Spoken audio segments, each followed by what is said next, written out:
Wheel. Wheel. Wheel. Wheel. Good job. Greetings. Today we're going to talk about a tubeless tire change.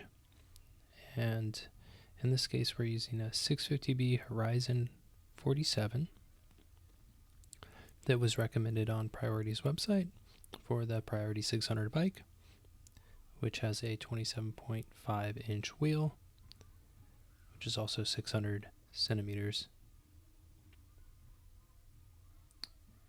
in diameter.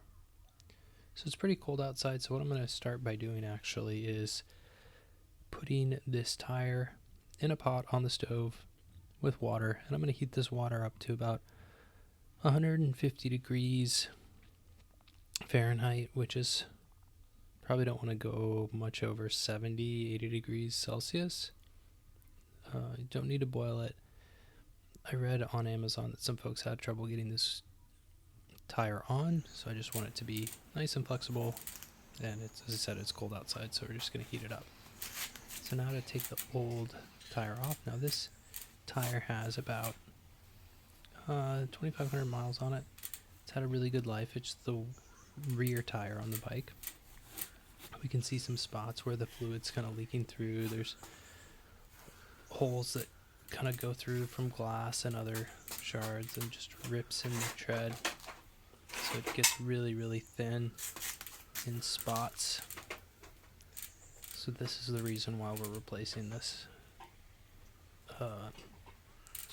tire. And one thing you may notice on your bike is that when you have a good tire and it's set up correctly with tubeless setup, you don't need to add air if you're using it every day. River, stop. Weeks, maybe even months. And then all of a sudden you have to add air like every other day because it just doesn't hold air anymore. That's when you know that you may need to replace the tire. So this is the front wheel / tire, and it's still got a lot of tread on it. You can see there's also not any cracks. So that's one. Those are some indicators you can use when you're deciding on whether or not you need to do this work on your own bike. And while I'm doing this on a Priority 600 bike, this workflow is pretty much going to be the same for any tubeless tire setup on any bike that's running a tubeless setup.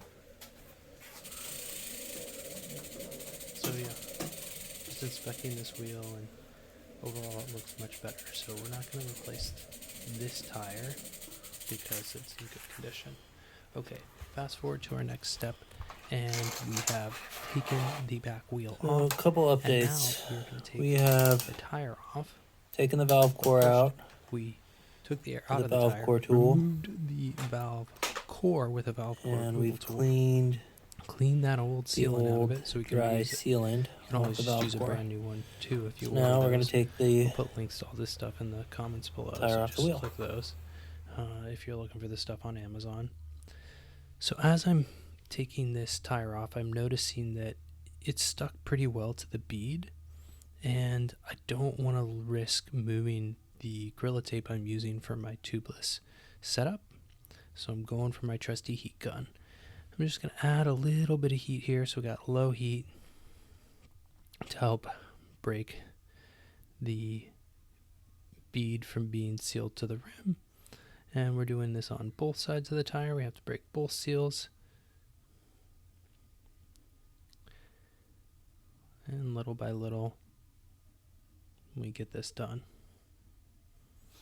And so by using heat, I can avoid as much as possible the possibility of the tire holding on to the rim tape and removing that, because I don't want to have to retape the rim, because that's just just some more work. Okay, so we got the old tire off. We can do another inspection, and right away I can see that all that old sealant, there's no liquid anymore. It's all dried out. So that's an indicator that the front's also probably dried out, and I'll need to add some sealant in there too. The next thing I'm doing is I'm just cleaning this old dry sealant off the wheel rim, little bit by little bit, and then in this valve stem, we'll clean that out with an old spoke from another bike, but you can just use a little piece of wire, pipe cleaner, whatever you got. You can also replace that if you need to. But I think as long as you can get it clean and air's going to flow through there well, you'll be good to go. So little by little, we clean off all this old sticky sealant. We're going to put new sealant in, and it can do its job. And I'm also inspecting the rim tape to make sure it's in good shape across every one of these spoke holes where we could get leaks into the metal part of the rim. So once that's done, we are ready to put our tire on. So we have that in the pot, and it's probably cooled down to close to 100 degrees Fahrenheit, which is a lot less than Celsius. Still warm though.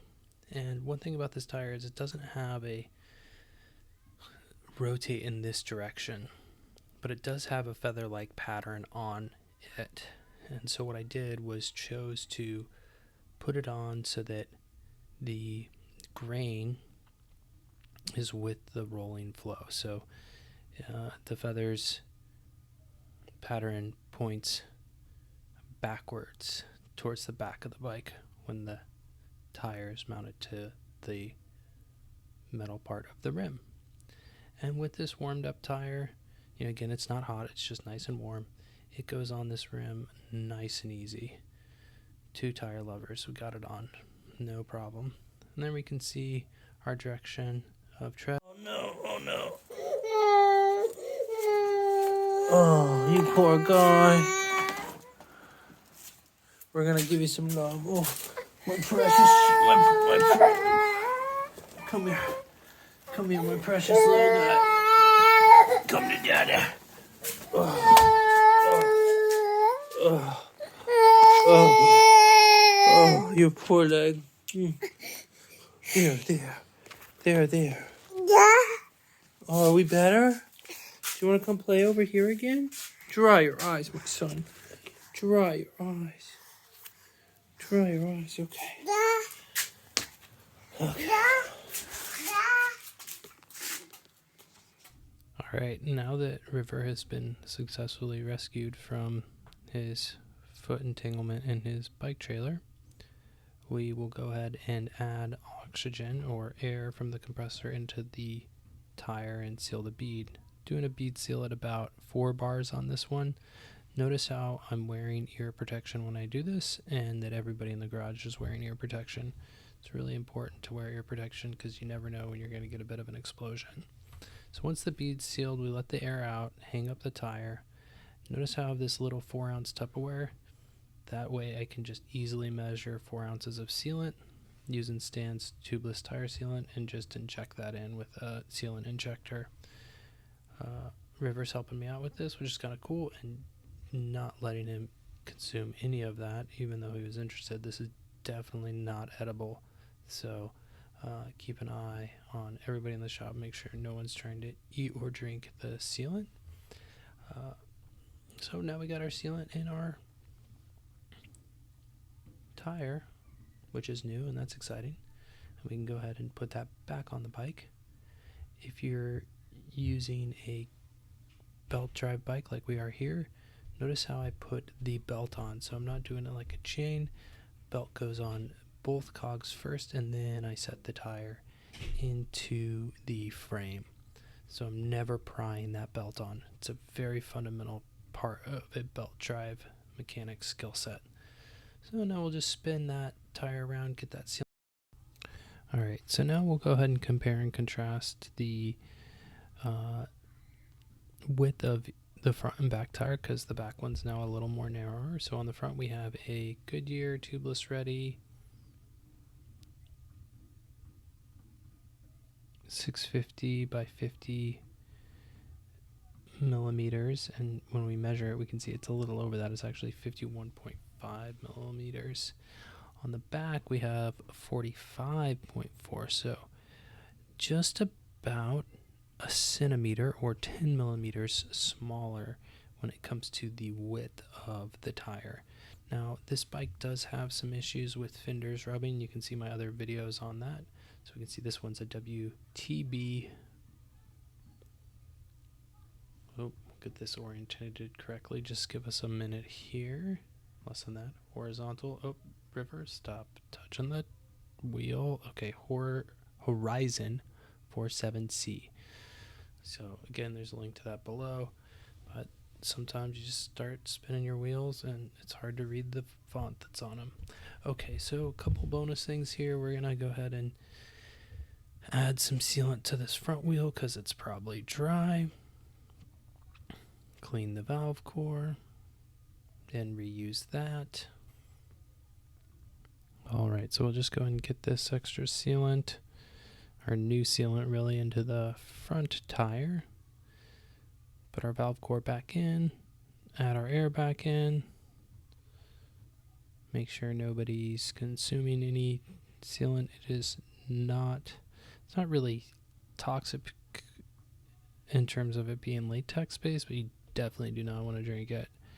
Now we're just going to check the dynamo hub connection, and if you loosen the front skier, you can point the plug for that directly up so that's in line with the fork and not pulling too hard on the cable. So just kind of checking that, and that's really all I got today. Thanks for watching. We'll see you around.